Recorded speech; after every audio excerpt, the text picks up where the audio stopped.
తనపై దాడి చేసి ప్రాణాలు తీయడానికి యత్నించిన గాజువాకకు చెందిన జక్కుల ప్రసాద్ నుంచి రక్షణ కల్పించాలంటూ మదీనాబాద్కు చెందిన ఓ మహిళ మీడియా ముందుకు వచ్చింది. తనకు జరిగిన అన్యాయంపై గాజువాక పోలీసులకు ఇప్పటికే ఫిర్యాదు చేసినా ఎలాంటి రక్షణ కల్పించలేదని వాపోయింది. పైగా కేసు తప్పుదోవ పట్టించి పోలీసులు పక్షపాతం వహిస్తున్నారని మదీనాబాద్కు చెందిన రోజా విజయ్ ప్రెస్ క్లబ్ లో తన గోడు వెళ్లబుచ్చుకుంది. తనకు న్యాయం చేయాల్సింది పోయి రాజీ కుదుర్చుకోమని పోలీసులు ఒత్తిడి చేస్తున్నారని ఆవేదన వ్యక్తం చేసింది.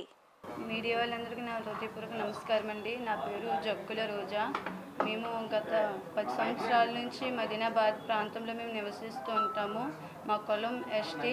మా కులం వృత్తి ప్రకారంగా మేము ఫ్రిడ్జ్ కవర్లు, ప్లాస్టిక్ ఐటమ్స్ సామాన్లు మేము అమ్ముతాము. అంతే మేము ప్రతిరోజు కూడా మేము వైజాగ్ నుంచి గాజువాక వరకు ప్రయాణం చేస్తాము. ఈ క్రమంలో జక్కుల ప్రసాద్ అనే వ్యక్తి నన్ను అసహ్యకరమైన మాటలతో బూతులతో మాట్లాడుతూ వస్తావని అసహ్యకరంగా మాట్లాడేవాడు. నేను తిట్టగా అతను వెళ్ళిపోయేవాడు. మళ్ళీ మరుసటి రోజుగా అలాగే వచ్చి అలాగే ఇబ్బంది పెట్టేవాడు. ఒకరోజు జనవరి 17వ తారీఖున ఉదయం 7 గంటలకి అందరూ చూస్తుండగా నా చేయి పట్టుకొని చున్నీ లాగి అసహ్యంగా ప్రవర్తిస్తే నేను చెప్పు తీసుకొని కొట్టాను. అతన్ని కొట్టగానే లంజా నువ్వు నన్ను కొడతావా అని పేరుని చెప్తాను, రేపు ఇదే సమయంలో మా వాళ్ళందరిని తెచ్చి ఇదే గాజువాక జంక్షన్లో నీ చావు చూస్తానని అతను గట్టిగా తిడుతుంటే అక్కడ ఉన్న నలుగురు వచ్చి ఎవరమ్మా అతను అనగా, ఇది ఎవరో మాకు తెలియదండి, మేము ఇలా వ్యాపారాల కోసం ఇలా మమ్మల్ని ఏడిపిస్తున్నారు, అసహ్యంగా మాట్లాడుతున్నారంటే వాళ్ళందరూ నలుగురు వచ్చి ఆయన కొట్టబోగా ఆయన అక్కడి నుంచి వెళ్ళిపోయి మరుసటి జనవరి 18వ తారీఖున వాళ్ళు వచ్చారండి. మేము పాతవాక్ జంక్షన్ అనకాపల్లి ఆటో ఎక్కితే ఆటోలో ఎక్కాము. మేము ఆటో ఎక్కగా ఆటోలో కూర్చున్నామండి. నేను మా అక్క, మాతో పాటు మా వాళ్ళు 2 ఆడవాళ్ళు కూడా ఉన్నారు.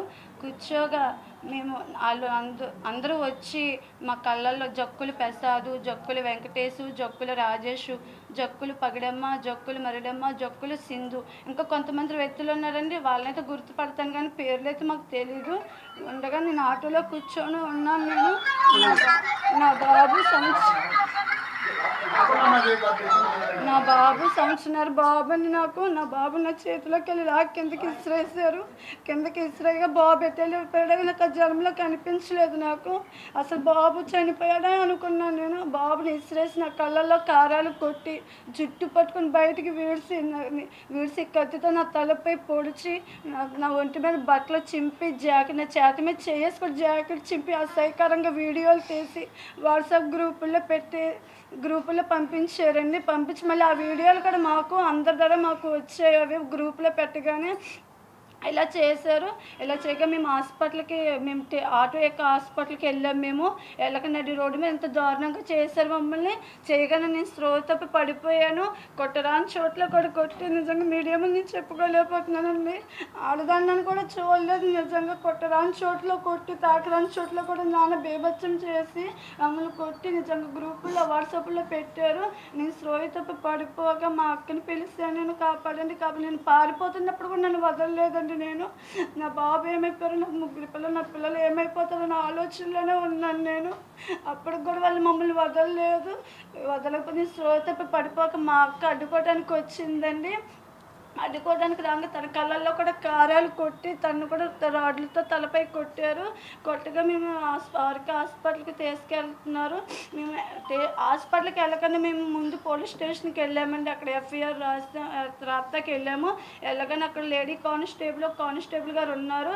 అందుకమ్మ బ్లీడింగ్ చాలా అయిపోతుంది, మేమే హాస్పిటల్కి వచ్చి మేము రాసుకుంటాము, మీరు ముందే ట్రీట్మెంట్ చేయించుకోండి అని చెప్పారు. అక్కడ సరే మేము హాస్పిటల్కి వెళ్తే కానిస్టేబుల్ గారు వచ్చారండి. వచ్చి మేము చదువుకోలేదండి, పెద్దగా మాకు చదవటం రాదు. కానీ మేము చెప్పిన కంప్లైంట్ ఒకటి, ఆయన రాసిందేమో మరొకటి అండి. వాళ్ళకు అనుకూలంగా కంప్లైంట్ రాసుకున్నారు. మేము హాస్పిటల్కి వెళ్ళి బయటకు రాకన్నా ముందే వాళ్ళకి స్టేషన్ బెయిల్ ఇచ్చేసి వాళ్ళు వెళ్ళిపోయారంటే మాకు ఇది అన్యాయం జరిగింది. మేము స్టేషన్కి వెళ్ళి అరగా ఏసీపీ తీర్నాథ్ గారు, సిఐ పార్థసారథి గారు, ఎస్ఏ రవికుమార్ గారు కూడా నిజంగా చాలా మా పట్ల చాలా అన్యాయం చేశారండి. వాళ్ళు ఉన్నప్పుడు కూడా లేరని అబద్ధాలు సాక్ష్యాలు చెప్పి లంచాలు తీసుకొని మాకు నిజంగా న్యాయం జరగలేదండి. జనవరి 18వ తారీఖు నుంచి మమ్మల్ని అలాగే కుక్కలు తిప్పినట్టు తిప్పుతానే ఉన్నారు, కానీ మాకు ఇప్పటి వరకు ఏ న్యాయం చేయలేదు. మాకు అప్పటి నుంచి ఇప్పటి వరకు మేము ఇలాగ వెళ్తానే ఉన్నాం, కానీ వాళ్ళు వచ్చినప్పుడు కుర్చీలు వేస్తే కూర్చోబెడతాము, మేము వచ్చినప్పుడు మమ్మల్ని గసురుకోవటము తిట్టడం ఇలా చేసేవాళ్ళు. కేసు వెనక్కి తీసుకోకపోతే మిమ్మల్ని మీ ఫ్యామిలీ మీద తప్పుడు కేసులు పెడతామని కూడా మమ్మల్ని బెదిరించారు. పోలీసు వారు కూడా మాకు నిజంగా చాలా అన్యాయం చేశారండి. కమిషనర్ దగ్గర కూడా మేము వెళ్ళాము.